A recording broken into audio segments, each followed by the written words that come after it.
brought to you by Nova शुद्ध घी।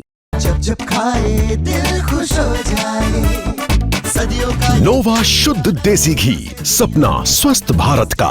I love घी घी घी घी घी। नमस्कार दोस्तों, स्वागत है आपका हरियाणा तक में और मैं हूं आपके साथ राहुल यादव।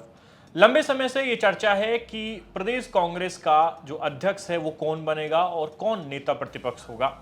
नेता प्रतिपक्ष को लेकर तो लगभग चीजें क्लियर हैं कि भूपेंद्र सिंह हुड्डा ही इस पद पर रिपीट किए जाएंगे, लेकिन प्रदेश अध्यक्ष को लेकर अलग अलग नाम लंबे समय से चल रहे थे और अब वरिष्ठ पत्रकार आदेश रावल ने सोशल मीडिया प्लेटफॉर्म एक्स पर एक पोस्ट लिखा। उन्होंने इस पोस्ट में लिखा कि जो हरियाणा कांग्रेस के प्रभारी हैं बीके हरिप्रसाद, उन्होंने ये तय कर लिया है कि भूपेंद्र सिंह हुड्डा जो है वो विधायक दल के नेता होंगे, यानी नेता प्रतिपक्ष का जो पद है वो हुड्डा के पास जाएगा और प्रदेश अध्यक्ष का जो पद है वो राव नरेंद्र सिंह के पास जाएगा।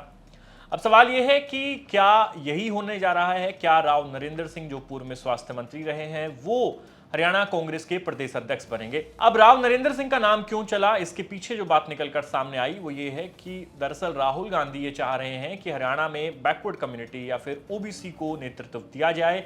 अभी तक जो कांग्रेस पार्टी एक पैटर्न बनाकर चलती थी कि दलित और जाट नेता के बीच में, उसको तोड़ा जाए और इस बार बैकवर्ड समाज को इसमें इंक्लूड किया जाए, जिससे राव नरेंद्र सिंह का नाम अब चर्चा में चल पड़ा है। और आपको बता दें कि अभी जो ऑफिशियल ऐलान है वो बाकी है, लेकिन राव नरेंद्र सिंह के नाम की चर्चा जोरों पर है। तो अब एक नजर डालते हैं कि आखिर राव नरेंद्र सिंह का नाम चर्चा में क्यों आया और राव नरेंद्र सिंह है कौन। तो देखिए, राव नरेंद्र सिंह कोई नया नाम नहीं है और हालांकि कांग्रेस पार्टी उन्होंने काफी टाइम बाद ज्वाइन की, लेकिन अभी तक वो 3 बार जो है विधायक बन चुके हैं। एक बार वो मंत्री भी रहे। आखिरी बार जब उन्होंने अपना चुनाव जीता तो 2009 से 2014 के वो टेन्योर था और इस टेन्योर में वो हरियाणा जनहित कांग्रेस, जो कि कुलदीप बिश्नोई की पार्टी थी हज का, उसके टिकट पर नारनौल से चुनाव लड़े, जीत कर आए, लेकिन बाद में कांग्रेस में शामिल हो गए। और ये वही दौर था जब हजका को तोड़ा गया। भूपेंद्र सिंह हुड्डा के साथ चले गए 6 एमएलए जो कुलदीप बिश्नोई के थे वो, और उसी 6 एमएलए में से एक थे राव नरेंद्र सिंह, जो कि नारनौल से चुनाव जीत कर आए थे। और राव नरेंद्र सिंह को भूपेंद्र सिंह हुड्डा ने अपने कैबिनेट में शामिल कराया और फिर स्वास्थ्य मंत्री की शपथ भी दिलाई। तो इस तरह से राव नरेंद्र सिंह जो है वो पहली बार मंत्री बने, लेकिन विधायक वो तीसरी बार बने थे। इससे पहले अगर मैं बात करूं तो सन 2000 में वो अटेली से विधायक चुने गए थे और 1996 में भी वो विधायक चुने गए और तब भी वो अटेली से लड़े थे। और अटेली के बाद उन्होंने साल 2009 में नारनौल को चुना और हजका के टिकट पर वो चुनाव जीते, लेकिन बाद में कांग्रेस में शामिल हो गए और इस तरह से वो पहली बार मंत्री बने। उसके बाद से ही उनकी हुड्डा परिवार से नजदीकियां बढ़ती गई और अब बात ये आ रही है कि उनको प्रदेश अध्यक्ष बनाया जा सकता है। 1996 और सन 2000 का चुनाव जब राव नरेंद्र सिंह जीत कर आए तो वो दोनों ही बार वो कांग्रेस के टिकट पर जीते थे, यानी कि उन्होंने जो अपनी पहली बार विधायक जब बने तो कांग्रेस के टिकट पर ही बने थे। लेकिन जब कांग्रेस ने राव संजय सिंह को टिकट दिया 2009 में तो वो हजका से टिकट ले आए, लेकिन बाद में फिर कांग्रेस में वापसी कर गए। तो ये कह सकते हैं कि पुराने कांग्रेसी हैं। इनके परिवार की अगर बात करें तो इनके फादर साहब राव बंसी सिंह वो भी विधायक रहे और सबसे पहले राव बंसी सिंह जो है वो विधायक बने थे विशाल हरियाणा पार्टी, जो कि राव बीरेंद्र सिंह ने बनाई थी।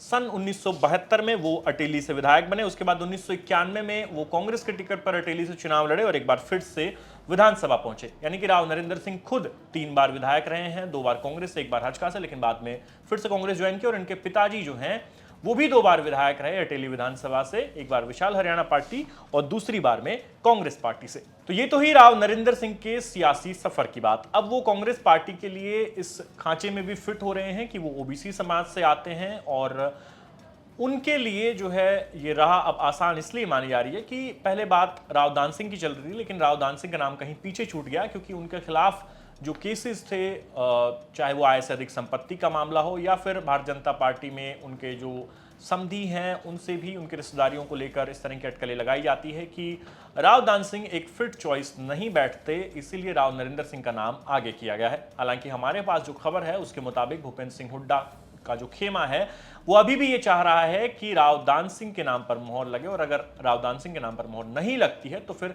सेकंड प्रायोरिटी के रूप में राव नरेंद्र सिंह का नाम आगे किया गया है। हालांकि ऐसा नहीं है कि राव नरेंद्र सिंह जो है उनके खिलाफ कोई मुकदमा नहीं है। उनका अगर आप इलेक्शन एफिडेविट जाकर देखेंगे जो उन्होंने इस बार फाइल किया था जब वो नारनौल से चुनाव लड़े, उन्होंने अपने इलेक्शन एफिडेविट में एक मुकदमे का जिक्र किया है और ये मुकदमा उनके खिलाफ गुरुग्राम में दर्ज किया गया है। स्टेट विजिलेंस का जो थाना है गुरुग्राम का, वहां पर ये एफआईआर दर्ज की गई।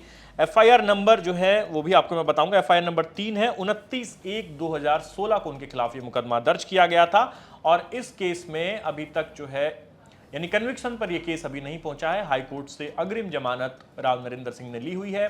केस क्या है वो भी आपको बताते चलें। दरअसल 9 नवंबर 2013 का दिन था। आईएनएलडी ने चंडीगढ़ में एक सीडी रिलीज की और इस सीडी में दावा किया गया कि तत्कालीन स्वास्थ्य मंत्री राव नरेंद्र सिंह सीएलयू यानी चेंज ऑफ लैंड यूज के बदले पैसों की डिमांड करते नजर आ रहे हैं कुछ लोगों से। और जब ये सीडी बाहर आई तो हड़कंप मच गया।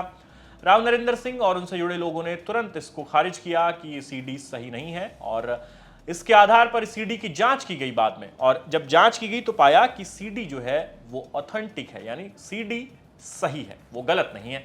इसके बाद 1 अक्टूबर 2014 को न्यायमूर्ति प्रथम पाल ने राज्य पुलिस को आदेश दिया कि आप इस केस की जांच करिए और फिर इस केस में बाद में ये एफआईआर दर्ज की गई। और आपको बता दें कि इस केस में रीसेंट डेवलपमेंट ये है कि अकेले राव नरेंद्र सिंह जो है उनके खिलाफ एफआईआर नहीं है, बल्कि कांग्रेस के और दूसरे उस समय के विधायक भी इसमें शामिल है, जिसमें नरेश सेलवाल की बात कर लें, जरनैल सिंह जो रतिया से विधायक है उनका नाम था, रामकिशन फौजी का नाम था। तो इस तरह कई लोगों का नाम इस पूरे जो सीएलयू कांड जिसको कहा जाता है, जिसकी सीडी आईएनएलडी के द्वारा रिलीज की गई थी, इनमें इन तमाम विधायकों का, तमाम कांग्रेस के नेताओं का जिक्र था, जिनके खिलाफ अब ये केस जो है वो विजिलेंस के पास है और केस अभी भी चल रहा है। हालांकि इन तमाम नेताओं ने हाई कोर्ट से अग्रिम जमानत ले रखी है, लेकिन जरनैल सिंह को अभी भी कोर्ट का नोटिस आया है लगभग 12 साल बाद और उन्हें अक्टूबर का समय दिया गया है। आपको बता दें 20 अक्टूबर तक अदालत ने उन्हें बुलाया है, पेश होने के लिए कहा है और लगभग 12 साल बाद उनकी पेशी होने जा रही है।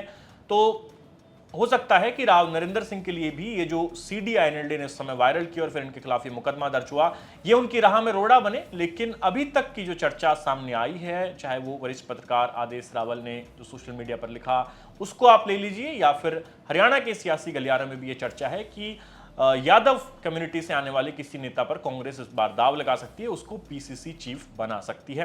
अब इसमें दो ही नाम सामने आते थे, राव नरेंद्र सिंह और राव दान सिंह। कहा जा रहा है कि राव दान सिंह का नाम पीछे रह गया है और अब राव नरेंद्र सिंह का नाम तेजी से आगे चल रहा है प्रदेश अध्यक्ष की दौड़ में।